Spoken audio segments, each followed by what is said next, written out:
सुनिए नेताजी में आप सभी का स्वागत है। इस वक्त हम लखनऊ यूनिवर्सिटी में हैं और हमारे पीछे आप यूनिवर्सिटी के छात्र छात्राएं भी हैं, देख रहे हैं। उनसे हम जानेंगे कि आखिर यूनिवर्सिटी में कैसा माहौल चल रहा है, क्योंकि यूनिवर्सिटी में राजनीति भले बंद कर दी गई हो ऑफिशियली, लेकिन राजनीतिक बातें, और आप लोग स्टूडेंट हैं तो राजनीति से हर कोई जुड़ा है। बिल्कुल। तो आपको क्या लग रहा है? पहली चीज़ तो आज जो धारा 370 पे फैसला आया सुप्रीम कोर्ट का, जिसको लेकर के 23 अलग अलग पिटिशंस दाखिल की गई थी, और मुझे पता चला आपसे ही बातचीत में कि ये लॉ के स्टूडेंट हैं और यहाँ की भाषा में ला के स्टूडेंट हैं, बिल्कुल, है ना? ला के स्टूडेंट। तो पहले क्या नाम है आपका? मेरा नाम आशुतोष मिश्रा है। मैं LLB 3rd सेमेस्टर का छात्र हूँ। और जैसा कि आपने बात किया, दो बातें आपने की, ये लखनऊ विश्वविद्यालय में राजनीति का क्या माहौल है, और दूसरी बात आपने की धारा 370 पे जो सुप्रीम कोर्ट का बयान आया उस पर आप क्या कहना चाहेंगे। तो मैं तो सबसे पहले तो ये कहना चाहूँगा कि 370 पे माननीय उच्चतम न्यायालय का जो भी फैसला आया है स्वागत योग्य है, और ये हर व्यक्ति का एक संवैधानिक कर्तव्य है कि माननीय उच्चतम न्यायालय का जो भी फैसला आए उसे वो स्वीकार करे, और चाहे वो राजनीतिक पार्टी हो, चाहे प्रत्येक व्यक्ति के ऊपर ये लागू होता है। और उन्होंने सुप्रीम कोर्ट के बयान में ये कहा गया कि 30 सितंबर 2024 से पहले जम्मू कश्मीर में चुनाव आयोग इलेक्शन करवाए और वहाँ पे केंद्र शासित प्रदेश के बजाय एक राज्य का दर्जा मिले और वहाँ पे चुनाव हो। स्वागत योग्य चीज़ है। अब ये वर्तमान केंद्र सरकार की जिम्मेदारी बन जाती है, चुनाव आयोग की जिम्मेदारी बन जाती है कि माननीय उच्चतम न्यायालय के फैसले को कितनी मजबूती से वो पालन करते हैं। और ये बहुत अच्छी चीज़ है कि संविधान में ये भी उस समय वर्डित था कि जो भी धारा 370 है वो टेम्परेरी है, यही सुप्रीम कोर्ट ने भी कहा। ठीक है, उचित है, इलेक्शन होने चाहिए, हमारा डेमोक्रेटिक देश है। अब आपकी मैं दूसरी बात पे आता हूँ। जी आप कुछ पूछना चाहते हैं? नहीं, आप बोलिए, आप ही की बात। अब मैं आपकी दूसरी बात पे आता हूँ कि आपने पूछा लखनऊ विश्वविद्यालय में राजनीति का क्या माहौल है। तो जैसा कि आपको पता होगा, यहाँ कई वर्षों से इलेक्शन नहीं हुआ है। हाँ।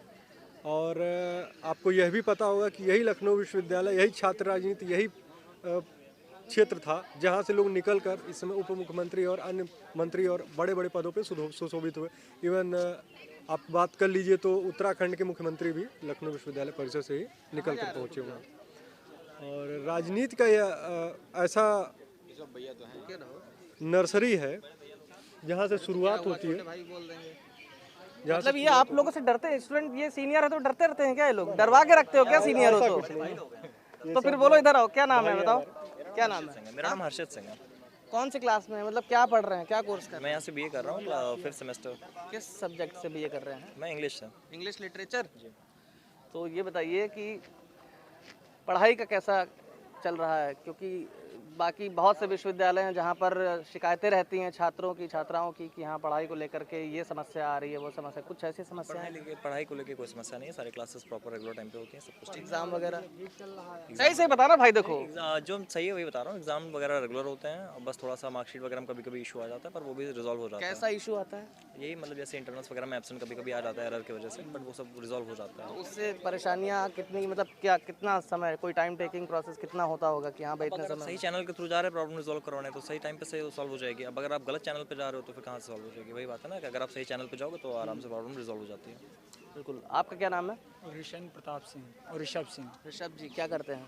BA 3rd ईयर है। इंग्लिश लिटरेचर आपका भी? नहीं, AIH है, प्राचीन भारतीय इतिहास। प्राचीन भारतीय इतिहास। अच्छा, तो जो यहाँ का इतिहास है वो तो बड़ा ही अनोखा है, बेहतरीन है ना? हर जगह यहाँ के इतिहास की, हर जगह का इतिहास अपने आप नहीं वो तो है, लेकिन अगर राजनीतिक इतिहास की यहाँ की बात की जाए तो बहुत सारे नेता यहाँ से बने हैं और बहुत ऊंचे ऊंचे पदों पे गए हैं। अब छात्र इलेक्शन यहाँ पर बंद है ना? तो उसको लेकर क्या कहना है? प्लस अभी देखें तो लखनऊ विश्वविद्यालय से निकले हुए छात्र नेता अभी भारतीय जनता पार्टी की सरकार है, लगभग उसमें 30 से 35 लोग भारतीय जनता पार्टी की कैबिनेट में हैं, जो इसी LU की भूमि से छात्र राजनीति करके गए हैं। बाकी यहाँ पे देखा जाए तो लोगों ने छात्र राजनीति को राजनीति की नर्सरी कहा जाता था, क्योंकि यदि आपको DM SDM बनना है, IAS PCS बनना है तो उसके लिए अलग अलग संस्थाएं, अलग अलग एग्ज़ाम क्रैक करके जाना पड़ता है। प्रोफेसर बनना है तो नेट JRF क्वालिफाई करना पड़ता है।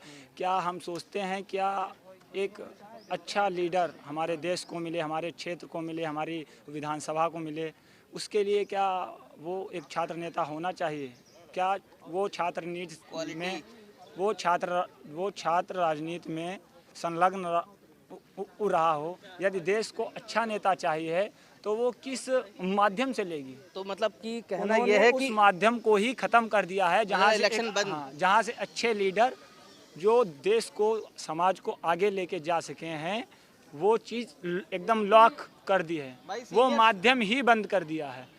तो जब छात्र, आप लोग भी इधर ही आ जाइए स्टूडेंट्स। जब ये सब आप सीनियर ये जो खड़े हैं ना, आप बताइए आप बताते रहिए। अब जब छात्र जैसे राजनीति बंद हो गई, यहाँ पे 2006 से छात्र राजनीति बंद है, इलेक्शन बंद है। एकदम बंद है, तो जाहिर सी बात है आप अच्छे छात्र नेता कहाँ से लाएंगे? वही छात्र नेता आगे चल के प्रदेश की, देश की कैबिनेट में जाएंगे, सही बात है।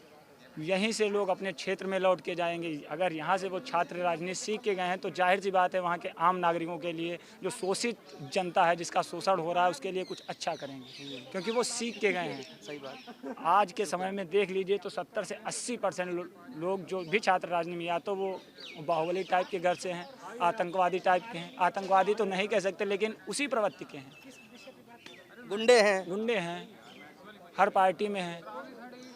अच्छा, अभी इलेक्शन को लेकर के क्या आपका माहौल है? छात्र मतलब राजनीति को नहीं, लेके 2024 ये है, यदि इलेक्शन। आप पे केस नहीं हुए, आप पे लाठियां नहीं चली, तो आप नेता नहीं हो नेता सकते। नहीं बनेंगे, मतलब ये साफ पृष्ठभूमि सुथरे है, ये आधार है, ये राजनीति का आधार है कि मिनिमम क्वालिफिकेशन ये चाहिए, मतलब मिनिमम क्वालिफिकेशन ये चाहिए। तो उसके लिए भी हमारे हिसाब से देखा जाए तो हर देखो कैंपस में या विश्वविद्यालय स्तर पे अच्छे लोग आते हैं, अच्छे लेवल के स्टूडेंट आते हैं, वो छात्र राजनीति को जानते हैं, सीखते हैं, उसको करते भी हैं। तो क्यों ना एक तो अच्छे अनिवार्यता, नेता निकल- हाँ, क्यों अनिवार्यता ना तय की अनिवार्यता तय की जाए कि ऐसे ही लोग कैबिनेट में आगे देश बढ़े। की या प्रदेश की उसमें आएंगे जो छात्र राजनीति में संलग्न रहे हैं। बिल्कुल। आपसे बात करते हैं, क्या नाम है आपका? RN मिश्रा नाम है, लखनऊ विश्वविद्यालय का छात्र हूँ। क्या करते हैं? LLB चल रहा है न्यू कैंपस से। ला के स्टूडेंट हैं, है ना? जैसे छात्र राजनीति यहाँ 2006 से बंद है, अभी बताया आपके जो जूनियर थे, है ना, उन्होंने, और ये भी उन्होंने बताया कि भाई राजनीति, अगर छात्र राजनीति होती है, इलेक्शन होते हैं कैंपस में, तो लोग यहाँ पर राजनीति सीखते हैं और यहीं से बहुत सारे, चाहे वो डॉक्टर दिनेश शर्मा हो या बाकी अन्य जो भी नेता हैं, उत्तराखंड के मुख्यमंत्री हों, पुष्कर सिंह धामी जी, वो भी यहीं के पढ़े लिखे हैं। इवन यहाँ से साइंटिस्ट भी गए हैं और बहुत अलग अलग विभिन्न फील्ड में लोग गए हैं। तो राजनीति की फील्ड की अगर बात की जाए तो क्या राजनीति, मतलब जो इलेक्शन बंद हुए हैं उसको दोबारा से बहाल होना चाहिए? निश्चित रूप से एक छात्र राजनीति को बंद करने का कार्य कोई भी सरकार रही हो, छात्र संघ चुनाव बंद हुआ है जब से, तब से विश्वविद्यालय में छात्रों का दमन हुआ है। ये विश्वविद्यालय आम छात्रों का है, यहाँ छात्र पढ़ने आते हैं, अपने अधिकारों के लिए लड़ने आते हैं, लेकिन उनका कोई यूनियन नहीं है। मुझे बताइए कि विश्वविद्यालय में कर्मचारी संघ का चुनाव हो सकता है, शिक्षक संघ का चुनाव हो सकता है, लेकिन जो विश्वविद्यालय आम छात्रों का है, इसमें छात्र संघ चुनाव क्यों नहीं हो सकता? ये कहते हैं कि छात्र संघ चुनाव हो जाएगा तो गुंडाई बढ़ जाएगी। अरे गुंडाई तो प्रधानी के चुनाव में होती है, विधानसभा चुनाव में भी होती है, लोकसभा के चुनाव में भी होती है। तो बंद कर दीजिए और घोषित कर दीजिए कि लोकतंत्र नहीं है, आपातकाल लागू कर दीजिए। अघोषित आपातकाल तो वैसे भी लागू हो चुका था 14 के बाद, सिर्फ आपको ऐलानी तो करना है, लागू तो हो ही चुका है। जो बोलेगा उसके घर पे CBI ED पहुंचेगी, जो बोलेगा छापेमारी होगी। लेकिन आप अगर भारतीय जनता पार्टी में चले गए तो वॉशिंग मशीन है उनके पास एक ऐसी कि आप बिल्कुल साफ सुथरे हो जाएंगे। करोड़ों रुपए का आपको भ्रष्टाचार के आरोप आपके ऊपर लगे हुए हैं, लेकिन आप आज शाम में अगर भारतीय जनता पार्टी की सदस्यता लेते हैं, आपको वॉशिंग मशीन में डाल दिया जाएगा, आप धुल के निकलेंगे एकदम साफ, कोई ना ED आएगी, ना CBI आएगी, ना कुछ जांच होगी। सही कह रहे हैं? अरे बिल्कुल सही कह रहे हैं। और देखिए कोई भी रहा हो, चाहे क्या नाम है? मेरा नाम सुधांशु शर्मा है, मैं लखनऊ विश्वविद्यालय का छात्र हूँ, BCom द्वितीय वर्ष का। जो देखिए भैया ने जो कहा बिल्कुल सही बात कहा। कई जैसे कि हेमंत विश्व शर्मा है, उन पर भी भ्रष्टाचार के आरोप लगे थे। और महाराष्ट्र में जो महाराष्ट्र में भी हैं वो कई नेता हैं जिन पे भ्रष्टाचार के आरोप लगे थे। वो जैसे बीजेपी का दामन थाम तो वहाँ ना तो उनके घर CBI जाती है, ना तो ED जाती है। अजीत पवार की बात कर रहे हैं। हाँ जी, अजीत पवार की बात कर रहे हैं। और देखिए ऐसे एक TMC की महिला सांसद थी महुआ मोइत्रा, जिन्हें अभी संसद से बर्खास्त किया गया, सिर्फ इसी वजह से बर्खास्त किया गया क्योंकि वो सच बोल रही हैं, जो कि करोड़ों का भ्रष्टाचार हो रहा है, जो अपने मोदी जी अपने मित्रों का जो जेब भर रहे हैं उस पर उन्होंने बोला, इस वजह से संसद से बर्खास्त किया गया। और जो इस सरकार के खिलाफ बोल रहा है, जो सरकार के गलत नीतियों के खिलाफ आवाज़ उठा रहा है, आज उसके घर सीबीआई और ईडी पहुंच जा रही है। और कुछ कहना चाह रहा है? लेकिन एक नेता है जो निडर होकर इस देश की जनता के लिए लड़ रहा है, उस नेता का नाम राहुल गांधी है। निश्चित रूप से आपने देखा होगा भारत जोड़ो यात्रा, भारतीय जनता पार्टी बौखला गई है उस भारत जोड़ो यात्रा का असर देख के, क्योंकि वो कश्मीर से कन्याकुमारी तक 4000 किलोमीटर की पैदल यात्रा कोई नहीं कर सकता। सिर्फ राहुल गांधी के अंदर क्षमता थी, उन्होंने कर दिखाया। मोदी जी 10 किलोमीटर पैदल नहीं चल पाएंगे, चलेंगे तो 100 फोटो पहले कराएंगे कि मैं चला हूँ देश के लिए, मैंने अपना प्यार परिवार को त्यागा है तो देश के लिए। अरे देश क्यों नहीं छोड़ देते आप, मुझे बताइए। देश को बर्बाद कर दिया है, बेच दिया है आपने। आप कहते हो कि देश को बनाया है, आप कहते हो कि कांग्रेस ने कुछ नहीं किया। अगर कांग्रेस ने कुछ ना किया होता तो आप बेचते क्या, मुझे बताइए। मोदी जी किस यूनिवर्सिटी में पढ़े ये बताएं, अगर पढ़े हैं तो डिग्री दिखाएं, और जो यूनिवर्सिटी में पढ़े उस यूनिवर्सिटी का नाम बताएं, वो यूनिवर्सिटी कांग्रेस पार्टी ने बनाई होगी। ये भी दावा कर सकता हूँ, ये भी दावा कर सकता हूँ। ये पूरा देश बेचेंगे। लखनऊ एयरपोर्ट किसके नाम था आप देखिए, अडानी एयरपोर्ट। 300 रुपये का बर्गर 800 रुपये में मिल रहा है। ये कहते थे हवाई चप्पल वाला हवाई जहाज में बैठेगा, अरे ट्रेन में नहीं बैठ पा रहा है और सपने दिखाते हैं बुलेट ट्रेन की। आम ट्रेनें चला नहीं पा रहे, सपने दिखाएंगे बुलेट ट्रेन की। इनके पे एक शायरी है, तुम्हारी फाइलों में गांव का मौसम गुलाबी है, तुम्हारी फाइलों में गांव का मौसम गुलाबी है, मगर ये आंकड़े झूठे हैं और दावे किताबी किताबी हैं। कि मोदी सरकार पर शायरी है। ये जो भाई साहब ने भी बात कही है ना, ये आपके सीनियर है कि जूनियर है? हमारे बहुत सीनियर है। बहुत सीनियर हैं, ठीक है, डरना मत, खुल के बोलना। हाँ, इलेक्शन 2006 से बंद है यूनिवर्सिटी में, छात्र राजनीति है ना, और अभी अभी आए इसलिए बता रहे हैं कि क्या मुद्दा है। और छात्र राजनीति होना बहुत ज़रूरी है यूनिवर्सिटी में, जिससे छात्र सीख सकें, छात्राएं सीख सकें कि हाँ राजनीति का स्तर क्या होना चाहिए, राजनीति किस दिशा में होनी चाहिए, ठीक है। क्योंकि जब तक सीखेंगे नहीं तब तक हम यहाँ से निकल करके जब समाज में जाएंगे तो हम क्या सिखाएंगे दूसरों को, या फिर हम एक समाज कैसे एक अच्छा समाज बनाएंगे राजनीतिक तौर पर, ठीक। आपको क्या लगता है, इस पर क्या राय है? यहाँ पे छात्र संघ का चुनाव होना अति आवश्यक है, क्योंकि देख रहे हैं कि हर डिपार्टमेंट में अरे ये कर्मचारी संघ का भी चुनाव होता है, और यहाँ चुनाव होगा तो छात्र अपना अधिकार समझेंगे, है ना। मतलब अभी आप लोगों का कोई ऐसा लीडर नहीं है जो आपकी बात पहुंचा सके? क्या क्या समस्याएं आती हैं ऐसी जिस पर लगता है कि हमारा कोई लीडर होना चाहिए था तो हमारी बात पहुंचती वहां तक? बहुत सारी समस्याएं हैं, जैसे में कि अभी आप कुछ ही समय पहले देखे रिजल्ट आउट हुआ, उसमें बहुत सारी समस्या हुई। फिर एग्ज़ाम डेट को लेकर समस्या हुई, है ना। और तरह तरह के शौचालय भी गंदे हुए हैं, गंदे पड़े हुए हैं, तो देखने को बहुत सारा समस्या है। और प्रोफेसरों द्वारा बच्चों को बदसलूकी परेशान किया जाता है, गाली गलौज की जाती है। तो यहाँ अभी हमारे समझ से यहाँ छात्र संघ चुनाव होना अति आवश्यक है। विश्वविद्यालय की दुर्दशा पे एक शायरी अभी आता हूँ भाई साहब, एक अभी शायरी- अभी एक शायरी है। बताइए, अच्छा बता दीजिए। इसी बाग में खोली हैं अपनी अपनी आँखें, इसी बाग में खोली हैं अपनी अपनी आँखें, अब इस बाग की हालत मुझसे देखी नहीं जाती, इस बाग की हालत मुझसे देखी नहीं ताली जाती। बजा दो भैया ढंग से, तुम लोग भी, तुम्हारे क्यों छात्र- बजाएंगे? जिस विश्वविद्यालय में खड़े हैं उसकी दुर्दशा वो लोग देख रहे हैं, ताली क्यों बजाएंगे?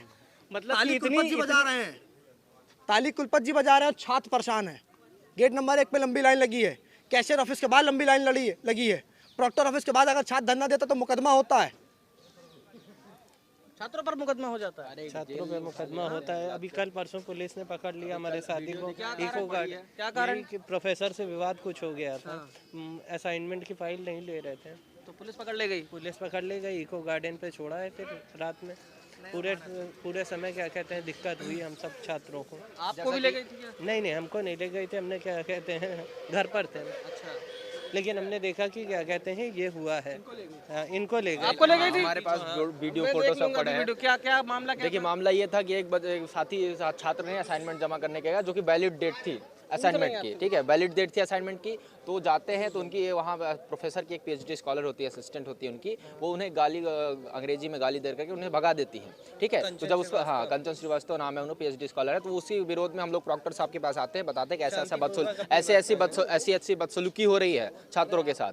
तो हम लोग उसके लेकर धरना पर बैठते हैं और शाम 2 बजे से लेकर के पूरे 10 बजे रात तक बैठते हैं, लेकिन प्रॉक्टर साहब नहीं आते। जब आती है तो पुलिस की फोर्स आती है, हम लोग को घसीटते हुए, मेरे यहाँ पर छिल भी गया है पीछे, घसीटते हुए कम से कम 300 छात्रों को ले जाकर इको गार्डन में पूरी कड़कती ठंडी में वहाँ छोड़ती है, और रात जो है 11 बजे 1 बजे तक छोड़ती है हम लोग को। तो जैसा अभी आपने पिछले एक बात की थी पिछली इस तत्कालीन सरकार की और बीजेपी सरकार की, तो जब 2014 में वो लोग आए थे तो उन्होंने कहा था हमारे साल 2, उनके वादाओं पे एक शेर याद आता है कि वादा किया गया था उन उजालों का क्या हुआ, जन्नत के उन हसीन हवालों का क्या हुआ, साहों के सैर के लिए रास्ते तो बन गए लेकिन हमारे पैर के छालों का क्या हुआ।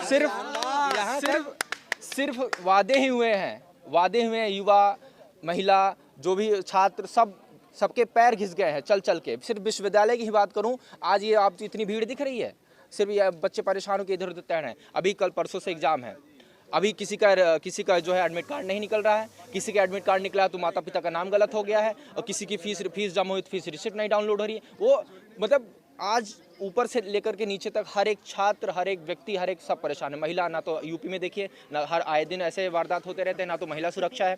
युवा अगर सड़क पर जाकर अपने हक मांगते हैं, अधिकार मांगते हैं, नौकरी मांगते हैं, तो उन्हें आज देखिए कई दिनों से कड़कती ठंड में ईको गार्डन में भरे पड़े हुए हैं। ना तो आज महंगाई से राहत है, ना तो रोजगार है युवाओं के पास, ना तो महिला सुरक्षा है, ना तो कुछ है। तो ये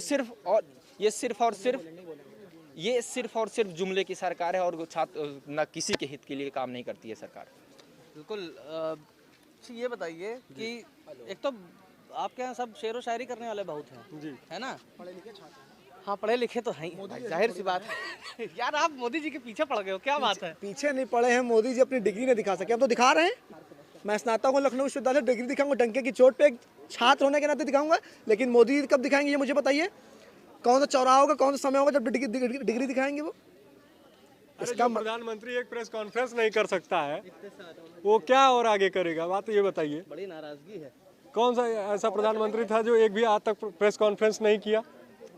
यदि ये प्रेस कॉन्फ्रेंस नहीं कर पा रहे हैं तो इनकी नाकामी है। जनता से और ये मीडिया से डरते क्यों हैं?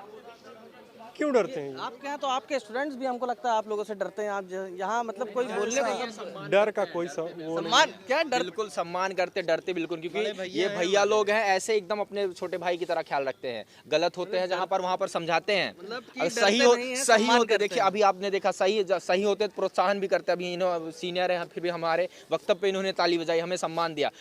जहाँ हम लोग सही होते हैं वहाँ पर हम लोग का साथ देते हैं, और जहाँ गलत होते हैं वहाँ समझाते भी हैं। बिल्कुल, ये होना चाहिए, बहुत जरूरी है। डरने की वहीं अगर ये थे हमारे साथ लखनऊ विश्वविद्यालय के छात्र, जिन्होंने बताया कि छात्रों में जो क्या कुछ कहना चाह रहे हैं? नहीं, कुछ नहीं, कितना कहेंगे। हाँ, सही बात है। आपकी नाराजगी हो सकता है बुलडोजर चल जाए, हो सकता है पहुंच जाए। हो सकता है घर पर रात बुलडोजर चल जाए। बुलडोजर चल जाए, ज्यादा बोलेंगे तो बुलडोजर चल जाएगा। बुलडोजर नहीं पैसा चलेगा तो है नहीं, सीबीआई तो आएगी ना ईडी आएगी। चाय बेचते हैं, पकौड़े तलते हैं, क्या किया जाए? सही बात। नहीं, ऐसा कुछ नहीं है। आप लोग जो है सच्चाई है, देश की बता रहे हैं। स्टूडेंट हैं और वकील हैं। सच्चाई है। बिल्कुल। ये था हमारे साथ छात्र लखनऊ विश्वविद्यालय के, जिनका कहना है कि छात्र राजनीति को जिस तरीके से यहाँ बंद किया गया 2006 से, जो यहाँ इलेक्शन बंद है, उनको दोबारा से बहाल किया जाए, जिससे जो छात्र हैं, छात्राएं हैं, वो राजनीति को समझ सकें, और जब हम यूनिवर्सिटी से बाहर निकलते हैं एक सभ्य समाज को हम बना सकें और राजनीति का स्तर भी तय कर सकें। बने रहिए हमारे साथ, देखते रहिए इंडिया वॉइस 18।